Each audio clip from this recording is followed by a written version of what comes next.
must be some meaning to these mountains I draw. This is the Royds Review Podcast.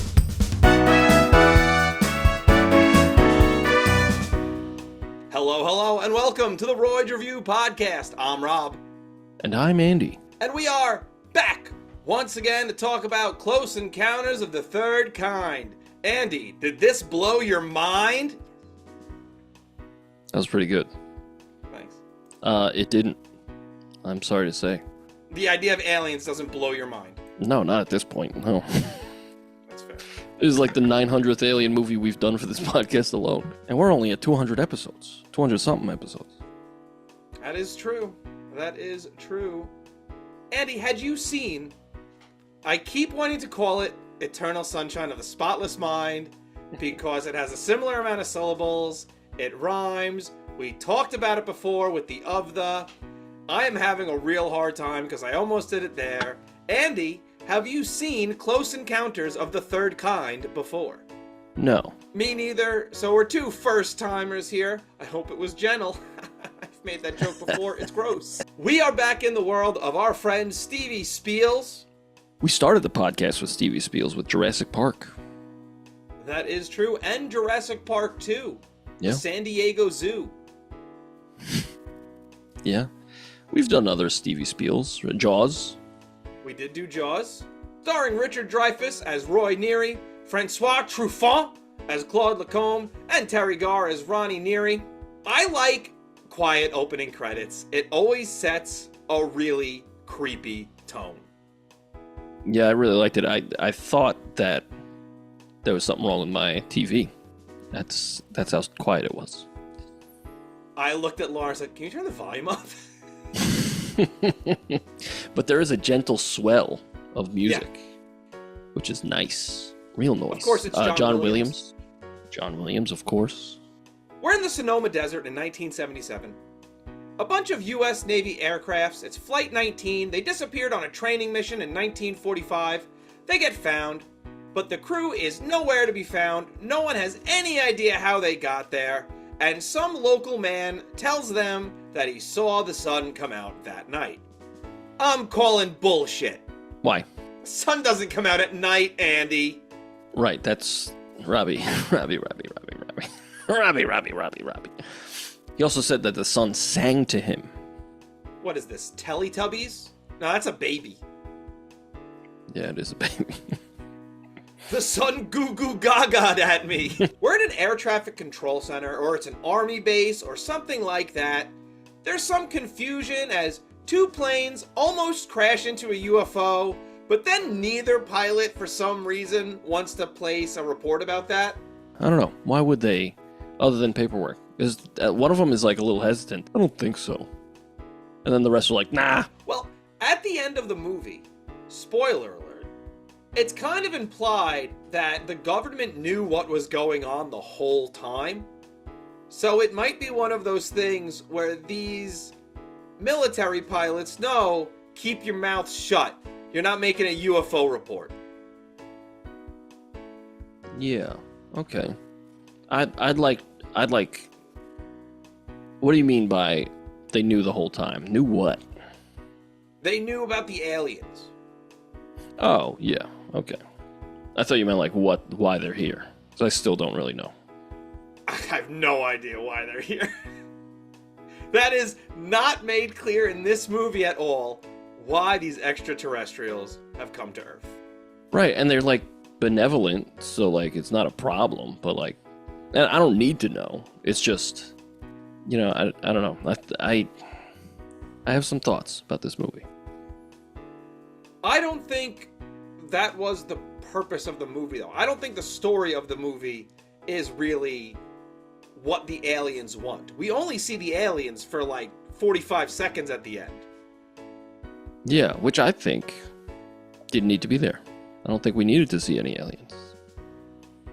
I would agree, especially, I mean, some of the, I guess it was claymation or stop motion, I don't know how they did it, looked good. I thought this whole movie looked good. But the alien designs were like, oh, it's the stereotypical alien design. Except for that one horrifying creature that comes out at the beginning. Yeah, the big, long, gangly guy. I like that guy. The rest of them, they were just like little, like, I don't need that. I don't know. I don't think we needed to see any of them. But why wouldn't they all look interesting like that? Why wouldn't they all be horrifying looking? They can be kind, but why not make them all deformed creatures unless they're taking the form of something that would be more palatable to the humans? Maybe. But again, like, the movie's not even really about the aliens. No. And honestly, what is this movie about? It's about Roy Neary. Yeah, but like, what's it about? This movie, it's a very well made movie. It's Stevie Spiel's after all, and there are some awesome parts in this movie, but there's also a lot of like just spinning wheels. I don't know. I thought this was. I feel the way I obviously I wasn't around back then, but it seems like he had a big hit with Jaws, and everybody was like, "This guy's going places," and he's like, "All right, let me show you guys what I could do." And he made a really self-indulgent, really long, drawn-out movie, and I don't particularly care for it. I want to make it clear, I watched the director's cut. I think I did. The how long was yours? 2 hours 17. Oh, then yes, that's the director's cut that I watched as well. Andy, I loved this. I'm gonna be totally honest. Listen. Loved almost every second of this movie. I did think because I watched the director's cut, it was a little bit too long, but I really liked this. I'm happy for you. You know, I don't think it's a bad movie. I was bored for a decent amount of time. There's also like, it's kind of like the characters are playing catch up, because like you see things and you're like, okay, so everybody, like the mountain thing, like, okay, so that's where the aliens are, right? And it takes like another 45 minutes for the characters to be like, that's where we gotta go. It's like, yes, let's get there, please. I liked the tension and the what do these mountains mean to them. I really enjoyed that whole aspect of it.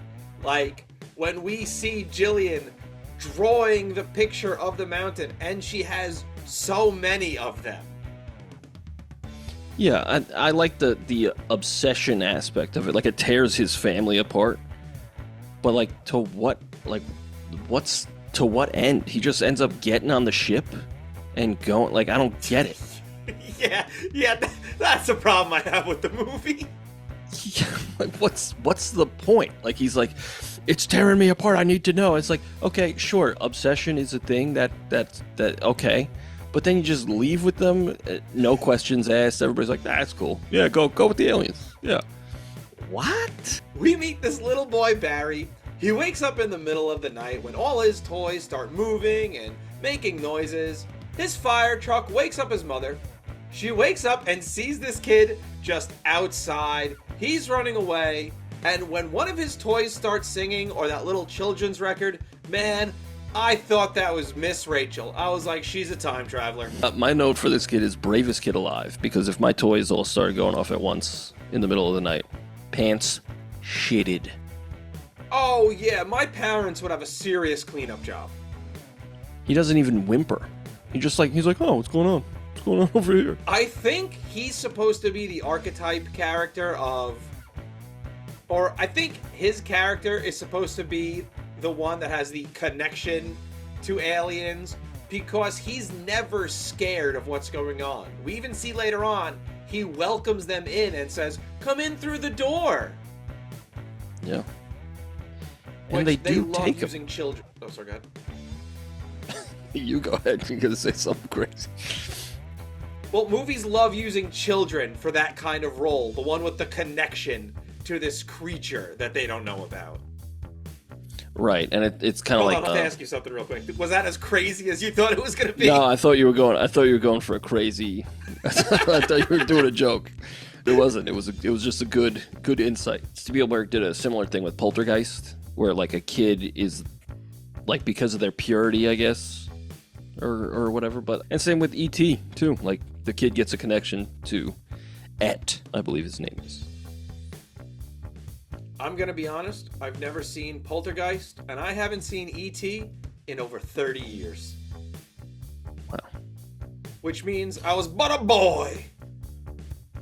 Just a wee lass. I was a butter boy. A butter boy. The son of Butterbean, the boxer. No way.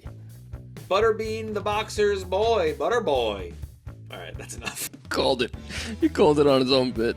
Roy is sitting down with his family, and he uses the trolley problem to try to teach his kid math or whatever.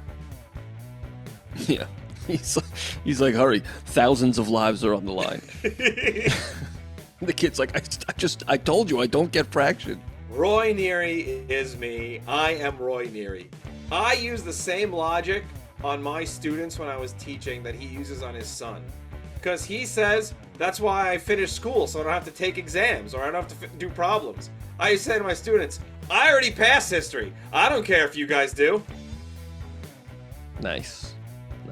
Yeah, I say things like, you'll never amount to anything. Oh, dude. No, I say things like, if I'm given a lesson and I'm not getting really any engagement, I'm like, guys, I already know this. You need to know this. Like, I'm not in school. You're in school. Let's go. Let's wake up. I'm tired too. And then you hit him with a roundhouse kick. Yeah, well, I pick them up by the shoulders and I shake them. That's what you're supposed to do. I go, learn! Roy is an electric utility lineman. There are outages in the area, and he gets sent out to investigate. He notices the mailbox opening up, he sees a UFO, everything starts to go haywire. I don't quite understand why mailbox is going haywire. Is it just the wind? I think it's metal. Ah, that makes more sense. Okay. Magneto's here. This part is one of the exceptional parts, like, because they do a scene where he stops in the middle of the road to look at his map, and a car pulls up behind him. You see the lights, and it's just a person. They're like, "Get out of the road, jackass!" And then they do it again, but this time the lights stop behind him and they go up. And I was like, "Ooh, that's good. That's that good Stevie Spiels, brother." When the guy calls him a jackass, he calls him a turkey. And we need to bring back turkey as an insult. As a people. As a turkey. Very good. As poultry. Poultry people. Poultrygeist. Very good. Yeah. The lights of the UFO burn the left side of Roy's face. Everything returns to normal. And he heads out to where the radio said more people are losing power. Meanwhile, this kid Barry is just running down the middle of the road. No survival instincts, not a thought in that kid's pea brain. No. He runs up the road and he's greeted by just like a hill full of hillbillies. That guy whistling? Yeah, and they look at him and they give him a nod. And my question at this point was, what are they doing? What do they know that we don't? But now it seems like as the movie went on, I was like, oh, they probably saw the light as well. So they're just like up there waiting. They're like, it's coming back. Because you even see the old people playing cards at a picnic table. Roy almost mows this kid down when his mother saves his life. And Roy is like, I didn't see him. He was standing in the middle of the road. Pick a story, Roy. It's not gonna hold up, man. It's not gonna hold up. Nah.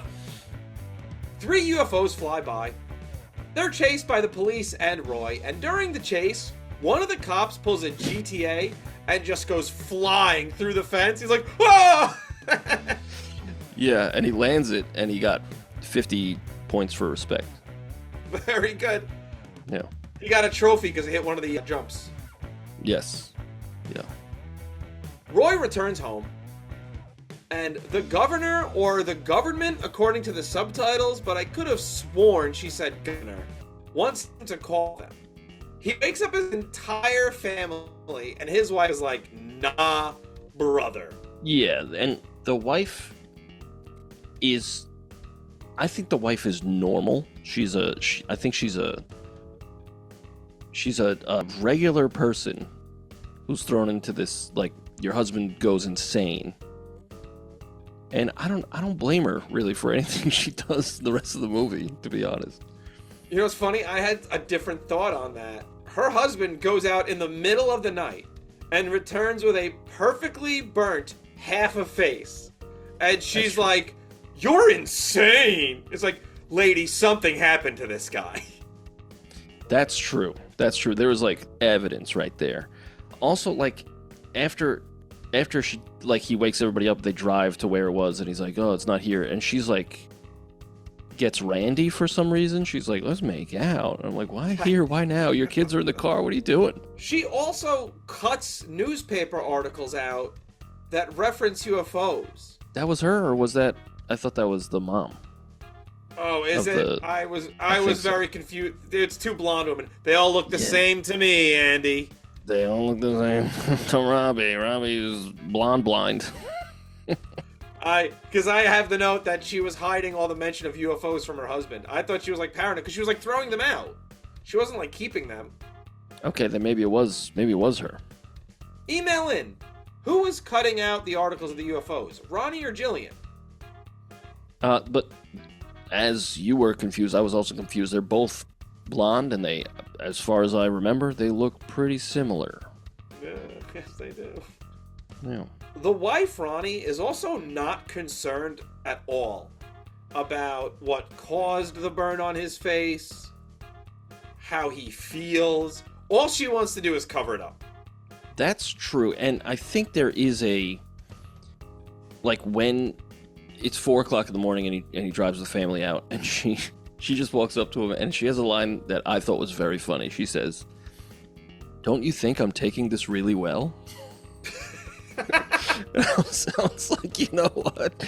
Yeah, you do, actually, which is pretty insane. But I feel like she also mentions in that, like, when she starts making out, she's like, we don't get together like we used to, So, like, it's kind of plants that seed that this marriage maybe is petering out. Hey, we haven't made out in front of our kids in a while. Yeah, at 4 in the morning in the middle of the dirt road. During all of this, ship is found in the desert. Pretty cool. My thing is, like, there's two stories going on, and, at the end they converge, which is good. I like that. But when they do converge, it all, like, at the end of it, it really doesn't matter at all. Like, at first they're like, you can't be here, and then, like, they do some sneaking, and then he's there, and everybody's like, it's cool you're here. Matter of fact, why don't you get on that ship? Why don't you go with them? Like, it just, I don't understand. It just seems like it's like it's building all this tension, and it comes to a head, but the head is like, it's like you open you finally get the door open, and it's just like a clown in a chair, like, honk honk. You're like, what? I don't get it. What is this? Roy's job calls. Ronnie picks up, and they fire Roy through Ronnie. Yeah, she's like, they didn't even want to talk to you. In fairness, that's unprofessional. It is, but in fairness, he was like, I'm on my way, and just did not show up. That's true. You know what else? They didn't even ask, like, is he okay? Right. In India, a bunch of people are singing. When they get asked where the sounds come from, they all point to the sky. And Lacombe, the French guy, believes this 5-tone musical phrase means something to the aliens. This is their way of communicating, basically. Which is a very cool and interesting concept that I like. I enjoyed that. They have a nice jam sesh later. Oh, hell yeah. They're shredding those keys, brother. Roy goes to the same spot as the night before, and a bunch of people are there waiting, which should immediately make him seem less crazy to his wife. Yes.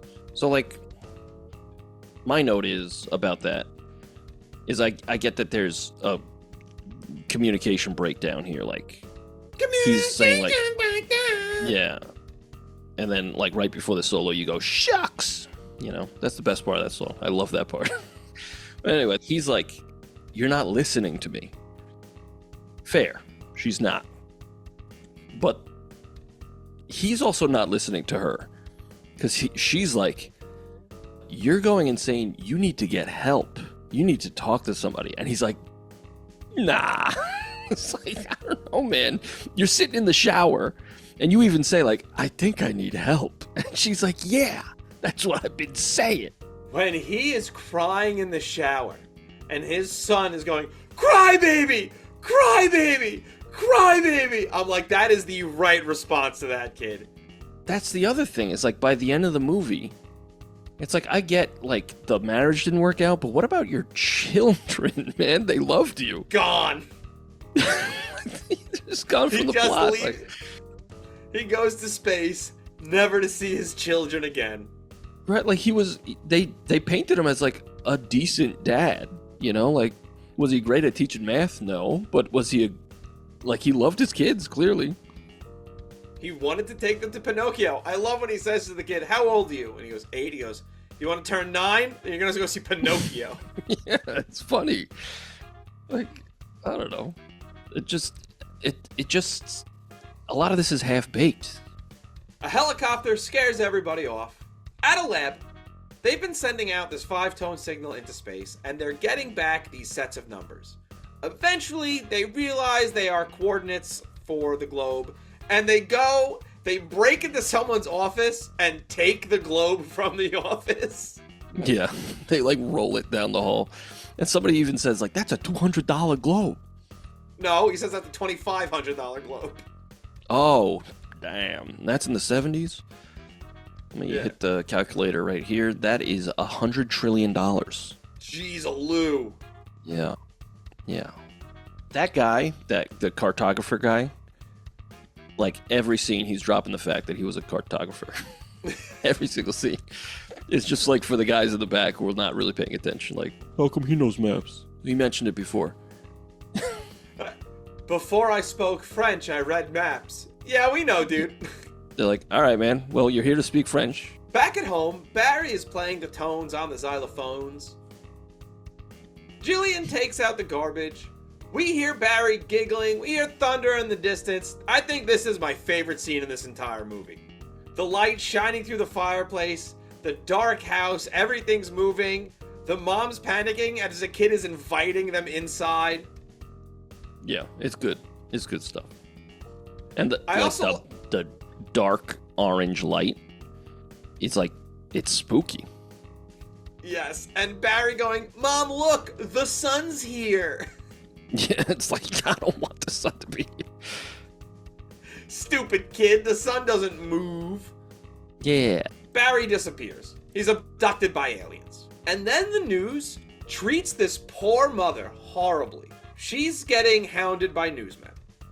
Roy's trying to get Jillian's attention, and Roy's wife is incognito, just sitting there with the sunglasses on and everything. Yeah, she's like, I don't know this. I'm not a part of this. We get this meeting between the government and all the UFO believers, and it's going pretty well until this one guy goes, I saw Bigfoot once. Dude ruins it for everybody. Dude, he really did. Really ruins it for everybody. That's the same whistling guy, right? Yeah. At dinner, Roy is playing with his mashed potatoes. He sits there, he forms a sculpture, and then he stands up and said, That's it! You've held me back for too long! I'm going to clown college! I did not know that scene from The Simpsons was a direct parody of this. You know what? Me neither until just now. Just this very instant. The minute I saw Richard Dreyfuss with his tongue out, and he's meticulously forming the mashed potatoes, and it's literally a shot-for-shot recreation on The Simpsons with Marge staring at him, and it's the wife staring at Richard Dreyfuss. I lost it. I watched this at work and was dying laughing because that's all I could think about. I was waiting for him to stand up and yell something. No. I gotta say, the kid acting, though, the kid just across from him, like, silent tears. Oh my God. Incredible. all the performances in this are really good. I think Richard Dreyfuss is really good in this. I agree. Yeah, he's great in everything I've seen him. Just this and Jaws. This is where we get Roy crying in the shower. I don't like the pink bathroom here. It looks like an ominous red light. Yeah, he's just sitting. He's just sitting there like drowning, and the wife pries the door open, and he's like, "I think I need help." She's like, "Yeah, I know."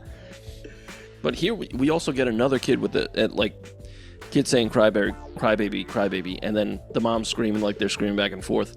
You get the other son with silent tears. Like, damn, these kids are good actors. Roy falls asleep in front of a mound of clay. He wakes up to his daughter watching Looney Tunes. This is incredibly sad when she's like, "Are you gonna yell at me?" Yeah, like, that's why I don't understand. Like, are we supposed to be like, hooray for this guy? Or, I don't know, I just, like, because by the end of it, none of this even matters. I just don't get it. He also has never yelled at his kids up until this point. No, but they were yelling, like, before, like, at each other. Like, when he was in the shower and all that. Roy is busy ripping things out of the ground and just throwing them into the house, and he tells his wife, who wakes up in the children's room, "You're gonna love it! Dude!" You gotta read a room. Genuinely hilarious when he stops the garbage man from taking his garbage and just empties it out. Yeah, also, you just got loose garbage in your garbage pail? You don't bag your garbage? What the hell's wrong with you? It's the 70s, baby! Garbage bags weren't invented until 1987. That sounds like you just made that up. Look it up! Alright, here I go. 1987 was the year that last week's movie, Masters of the Universe, came out. That's Masters true. of the Bait, that's me. Excellent. Call me the Goon 1950. King. They were invented in 1950, Robbie. So don't you have leg on your face. This is the thing that I have the issue with, because at this point, we already had the cartographer being like, "Oh, that's a longitude line or a latitude line," whatever he says. And then everybody's obsessed with this rock formation. So it's like, we, the audience, are like, okay, that's where that rock formation is. That's where the aliens are. They want us to meet them there. Okay. And the characters are still figuring it out. And it's just like, I'm bored. I didn't mind it. I'll be honest, I could have spent less time with the army people and more time with Roy Neary, or just cut out some of the army people stuff. Yeah, I would also even cut out, like, we don't need the clay. I mean, the clay, he does the same thing with all the garbage. I don't know. I like all that stuff. I like all the clay stuff. I just think it's no joke, like 45 minutes straight of like him building the cliff out of various things. It's like, oh, I got it. He's obsessed with the cliff. I got it. I don't think it was 45 minutes. It felt like it. I'll tell you what. But also, it's well done. It's well acted. There's nothing wrong with it. It's just I think it's spinning its wheels. It's just like hammering home a point I get, and I'm just like, all right, you know. Maybe it's me. I'm just impatient. I don't know. I see your point, but their neighbor tries to shoot him with a hairdryer. That's true, and that's pretty cool. He's like chicken wire, and he just grabs it, and the lady's like, that's illegal, and he's like, that's all right. And all these ducks come running out. Best part of the movie. Yeah, I love ducks. Ducks are cool. I love ducks, dude. I love ducks. I really like the woman blow drying her hair like out the window too. Like, yeah, well, like watching the whole neighborhood's just like, what's this crazy guy doing? Roy's building the huge mound in his living room. The news reports that in Devil's Tower, or the Devil's Tower in Wyoming, a train with a dangerous chemical gas went off the rails. The area is being evacuated. This was a story concocted by the government to cover up the aliens. Hey, you know what I love, dude? This old Budweiser commercial with the song Here Comes the King. Hell yeah! We need more commercials like that. I think it would have been funny if, we see Roy, he built his big mountain of dirt and whatever. And then it he watches that news segment and he's like, oh, that's the thing I'm building. And then it goes to, what's the mom's name of Barry? Jillian. Yeah, Jillian. Like the Roy song, but spelled differently. Oh, interesting. Check it out. It goes to Jillian's room and she's just got drawings of it, like all over. So she's experiencing the same thing, but I think it would have been funny if you see his big tower of dirt and garbage, and then it goes to her house and she has the same pile of dirt and garbage, like she also made one. I think that would have been great. I really like what they did, how she's having visions and she's drawing it, but then later on when they're talking with the other people, he has a different perspective because he actually sculpted the mound. So he has a better perspective of the layout and the topography of the Devil's Tower than Jillian does. You know what's awesome? This guy selling gas masks, and yes, even the dog has a gas mask. Yeah, and he says and any one of you is worth more than a dog. False. Yeah, incorrect. False. I'm looking at a guy right now who's worth less than a dog. I'm looking past the camera at a mirror. Oh my god. Robbie. When Roy and Jillian are driving, he goes, oh, let's go get some gas. Everything's closed. Where are you getting gas? Yeah. Also, $5 a gallon. This is 1977. It's like a cent. On their way up the Devil's Tower, there are a bunch of what I thought were dead animals on the side of the road. Yeah, is that not what they are? No, they're asleep. Oh. Because I missed that. We learn that later because one of the army guys is like, yeah, we released this nerve gas, which makes everyone fall asleep, because that's what they were running from with the helicopter coming at them, is this thing that makes them fall asleep, and they'd already used it on all the animals in the area. Right, okay. So, not a single thing dies in this movie. Nope. Maybe that's why I don't like it. Makes sense. I'm crazy. Roy and Jillian get taken in for questioning. Roy immediately calls out their garbage about a train derailment, but during questioning, he gets told that Lacombe is in charge, and he goes, he isn't even American! Yeah, he's like, I want to speak to who's in charge. Roy and a bunch of other people in gas masks are brought in. Roy takes off his mask, and the one guy's like, oh no! The air is totally fine. The army just doesn't want witnesses. And Lacombe eventually believes the people are important and they are telling the truth. They're having these visions.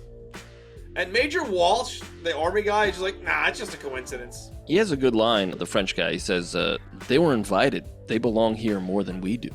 Roy, Jillian, and this third guy, Larry Butler, who the hell is this? I don't know. But they're pretty concerned about him for some reason. Like, what the hell? I don't care about this guy. Where's the guy with the mustache? I don't know. That's what I'm saying. This movie's just all over the place, man. They just take off to Devil's Tower. And at 8 p.m. tonight, that's when they're going to use the chemical that makes them all fall asleep. They're making their way up, and Larry just gives up. That's all right. Yeah. What's the point of Larry, guys? And the fact that you just, I guess, reminded me that that's not lethal, really takes the wind out of that. I'm like, oh, he just fell asleep on a rock. He'll be fine. Yeah. Whatever. They basically say they'll wake up with a hangover. He'll be all right. Let's take some liquid IV, brother. At the top of the mountain, Roy and Jillian see a base. The base dims the lights, and the UFOs start flying overhead. The UFOs approach the mountaintop. The scientists play the melody for the UFOs. The UFOs return in kind. They have a nice little jam session. Big clouds start rolling in. The UFOs return, and then there's like a ton of them. Eventually, there's this giant UFO. But you know what I don't need? It is a mothership. Harlan Funkadelic. Hey, you know what doesn't need to happen? Roy and Jillian don't need to kiss. No. And you know what? They both seem to hesitate. And it's like, yeah, because you know this doesn't belong here. It's so dumb. The scientists play the melody for the mothership, and eventually the mothership farts back at them.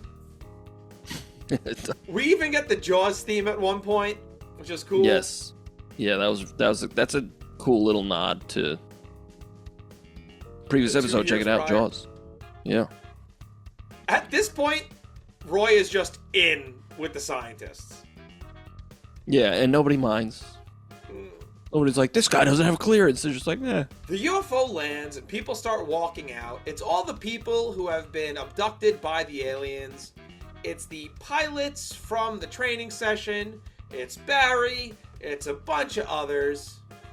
Again, I know that it's not the point, but why? Why were those people abducted?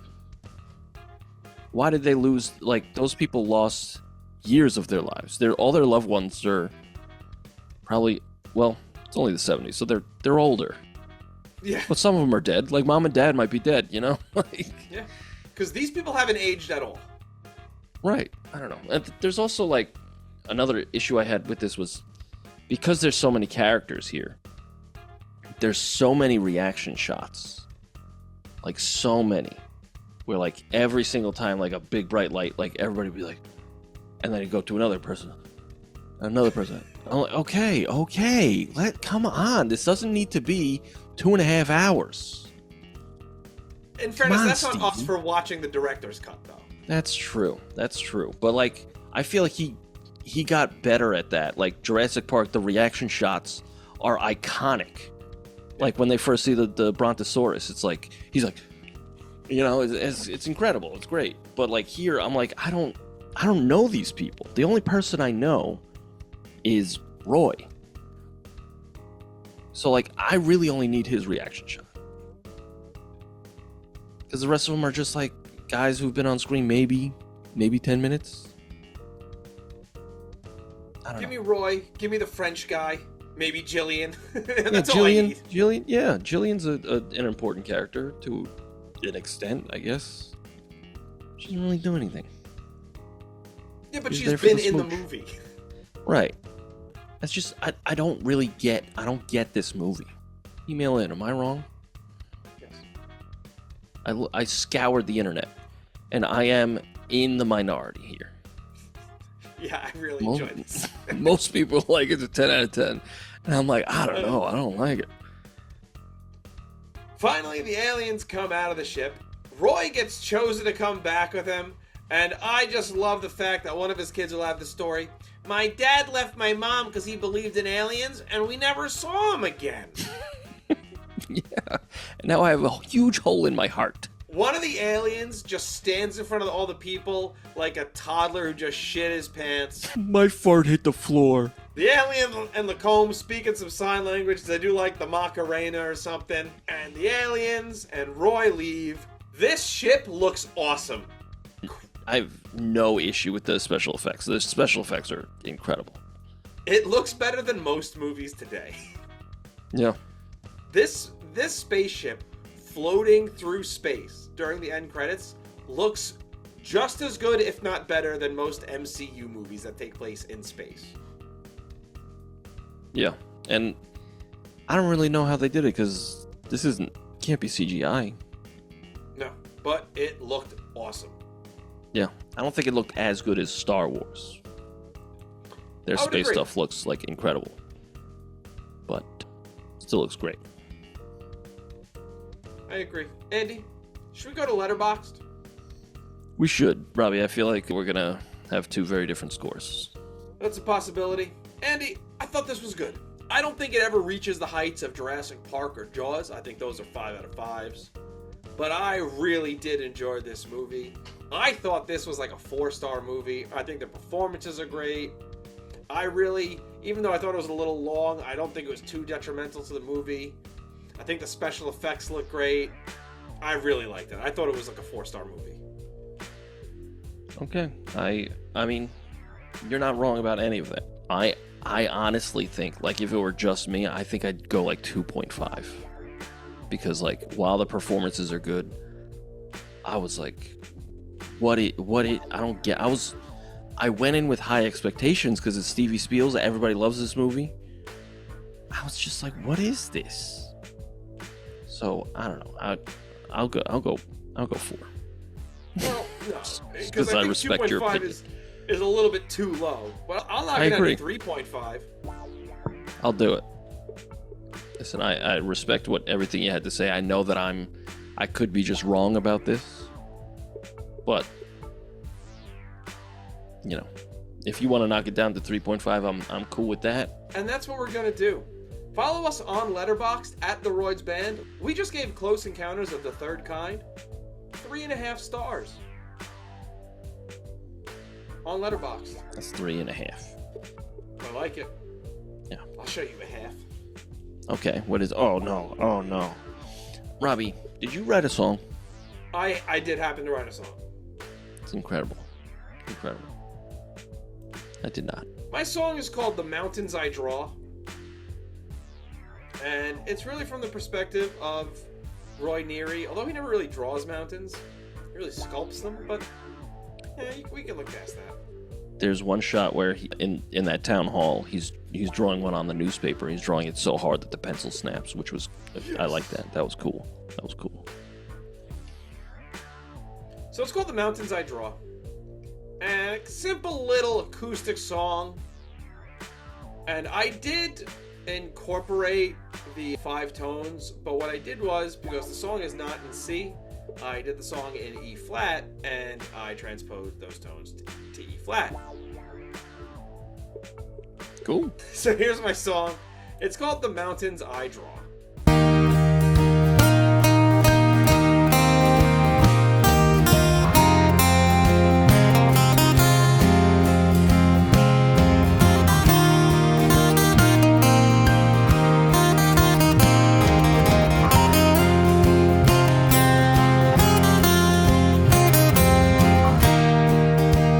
Chasing something I don't understand.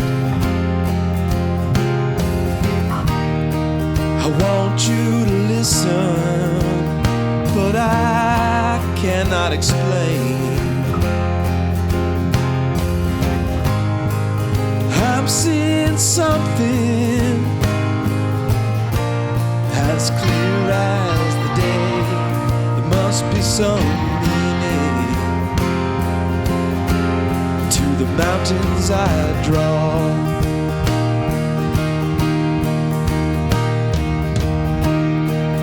You don't believe me, something must be wrong.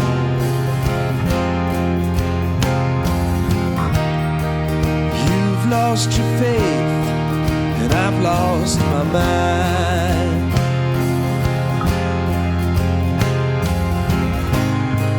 I'm chasing dreams that came in the night. There must be some meaning to these mountains I draw. Take me into space.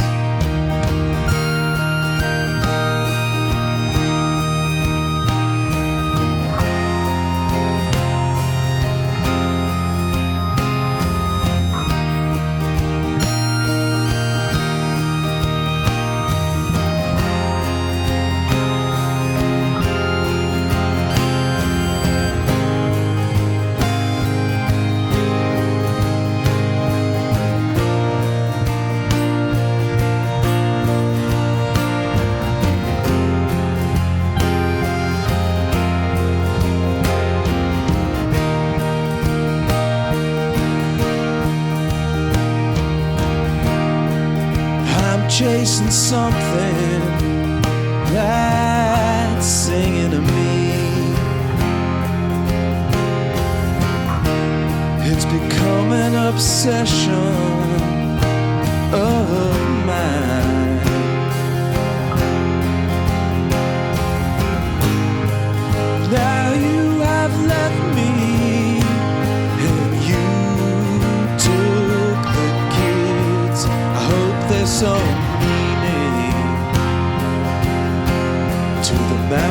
mountains I draw. I hope there's some meaning to the mountains I draw. There's gotta be meaning to the mountains I draw.